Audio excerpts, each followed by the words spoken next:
আসসালামু আলাইকুম প্রিয় বন্ধুরা, আগে এই জালেমের ভিডিওটা দেখেন, এই মুনাফিকের বাচ্চার ভিডিওটা দেখেন, তারপর আমি কিছু কথা বলতেছি। ঠিক আছে, আগে ভিডিওটা দেখেন।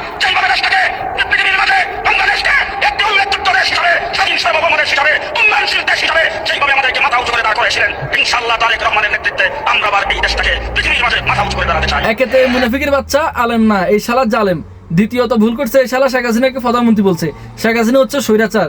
তৃতীয়ত ভুল করছে এই শালা শেখ হাসিনা মতো করে দেশ চালাবে, ঠিক আছে, তার মানে বাংলাদেশটাকে আবার স্বৈরাচারের দিকে নিয়ে যাচ্ছে। এই শালার ফতুয়া, আলেমের ফতুয়া আর লাগবে না। বাংলাদেশের জনগণ বাংলাদেশে কিভাবে ইসলাম কায়েম করতে হয় এটা ভালোভাবে জানে, ঠিক আছে।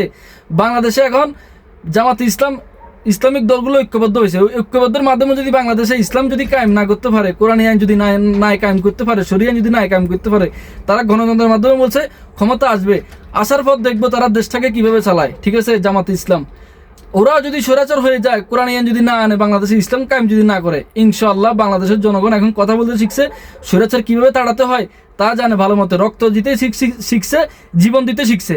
এক টাকাও ছাড় দেওয়া হবে না ইনশাআল্লাহ তাআলা। বাংলাদেশে কোরআন আইন চলবে, কোনো স্বৈরাচারের বাংলাদেশে এই বাংলাদেশে জায়গা হবে না ইনশাআল্লাহ তাআলা। একে একে ধরবো আর সবাইকে বাঁচ দিব, সবাইকে ভারতে পাঠাবো ইনশাআল্লাহ তাআলা। এক টাকাও ছাড় দিবে না। বাংলাদেশের জনগণ এখন সবাই কথা বলতে পারে, ঠিক আছে। সবাই জানে কোনটা ভালো কোনটা খারাপ।